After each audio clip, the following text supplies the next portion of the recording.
Guess what day it is? It's Wednesday. So the Lions have 3 days of practice before they get ready to hop on a big plane and fly on down to Dallas.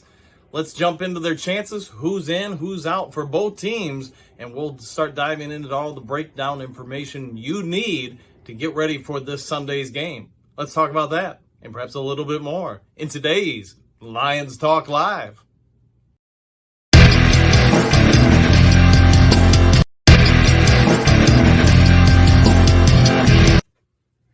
Well, greetings and salutations to everybody out there in YouTube land. I am your host, once again, Dan Thornton, and this is today, Wednesday's version of Lions Talk Live.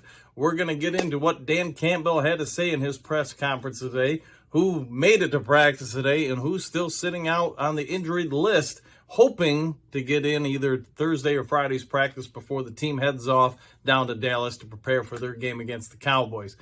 It's, I've said it in other videos. Every game's a must-win game for Dan Campbell at this point because he's got to do something to reestablish himself as the head man leading this team in a positive direction.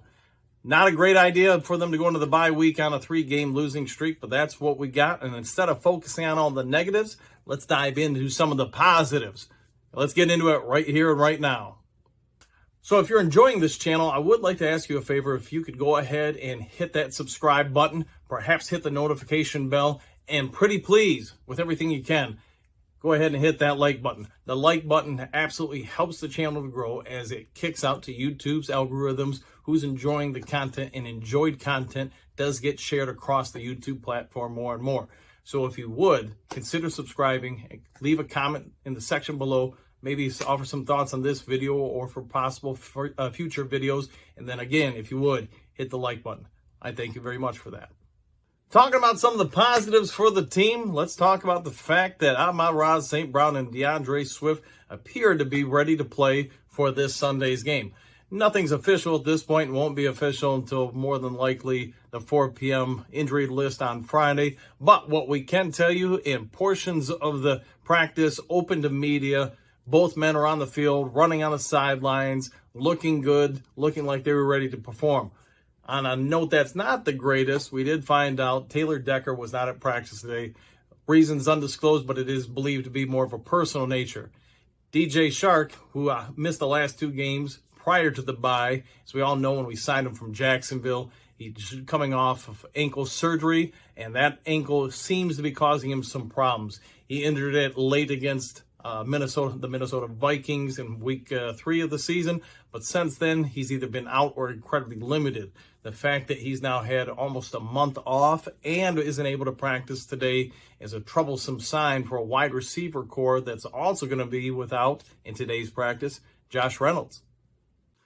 Just a bit of a gentle reminder, Josh Reynolds was a teammate of Jared Goff over in Los Angeles before he signed with the Tennessee Titans and then asked for his release late throughout the 2021 season so he could then go and sign with the Detroit Lions.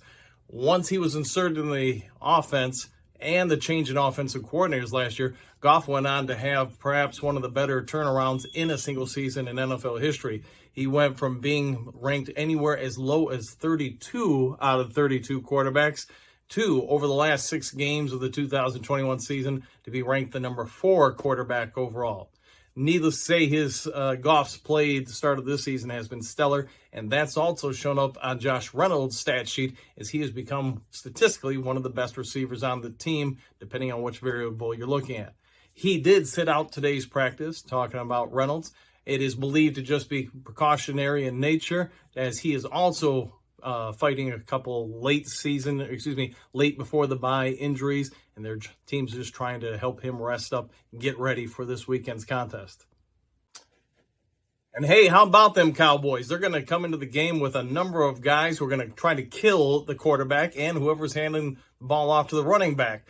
We've got a number of players with 5, 3, 7 sacks on the Cowboys team. So to say that they have one of the league's better defenses in the ability to get into the backfield, it would be a bit of an understatement. So Decker and company on the offensive line are really going to be sorely tested. Penei Sewell is also going to be one of the people being asked to take a lion's share of the load in blocking out whoever's trying to kill the quarterback or the running back, because, as we all saw against New England, The Lions' pass protection was not the greatest. Goff was under duress most of the day, which led to a lot of man-to-man coverage as New England tried to jam up Detroit receivers and limit routes. It is my anticipation going into the Cowboy game that we're going to see a lot of that until the Lions can prove they can beat it. So whether against the Cowboys or whoever in the foreseeable future, expect the pass rush to be on and the receivers to be locked up at the line of scrimmage. Continuing with some further good news for Detroit is the play of their defense. It looks like we're going to get John Kaminsky back. According to Coach Dan Campbell, nothing will be official until more than likely after Friday's practice, where they will give out the 4 o'clock injury report. But Kaminsky, if you recall, played the first 2 games of the season, and Detroit seemed to have a bit of a silver rush going on when Kaminsky was in the lineup. Although, unfortunately, Kaminsky, a defensive tackle, appears to have broken part of his right hand on the last play against the Washington Commanders in the final play, where he opposed when he sacked Carson Wentz, took him down and broke his hand.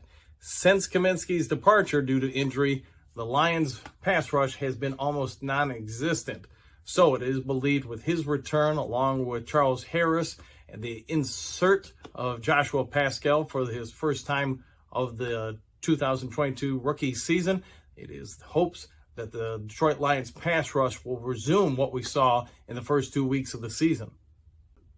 Further news for Detroit is that we find out Jerry Jacobs, last year's free agent cornerback standout signing, is indeed trending towards playing.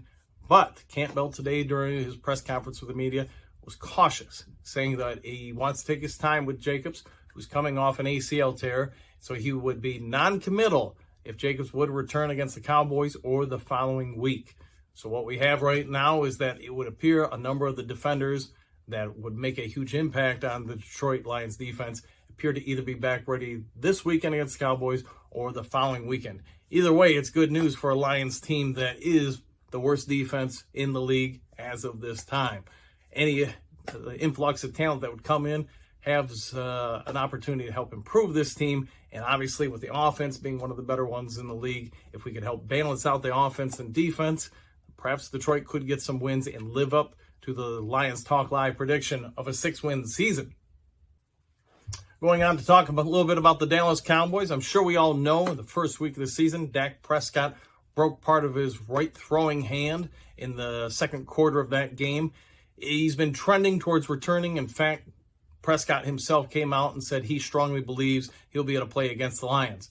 Medical staff for the Cowboys have been non-committal. They're saying his return is probable, but they would not commit to whether it would be against the Lions or the following week. If there's any kind of delay to his progression throughout practice this week, the medical staff for the Cowboys have said that it would more than likely be the following week. How will this benefit the Lions?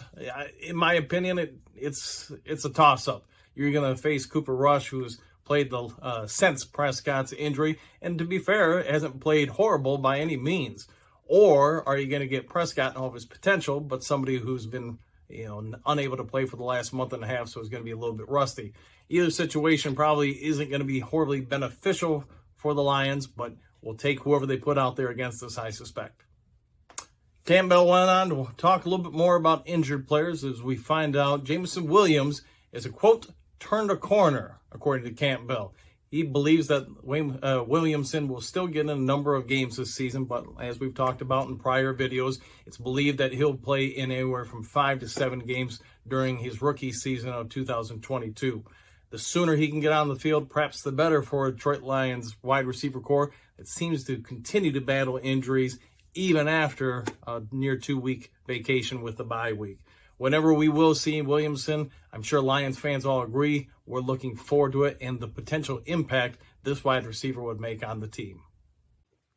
So if you're going ahead and asking for my prediction for this game, here it is. I think Detroit, who still has the second most powerful offense in the NFL, against Dallas, who has definitely one of the best defenses in all the league, along with perhaps the most dangerous pass rush we will see this season.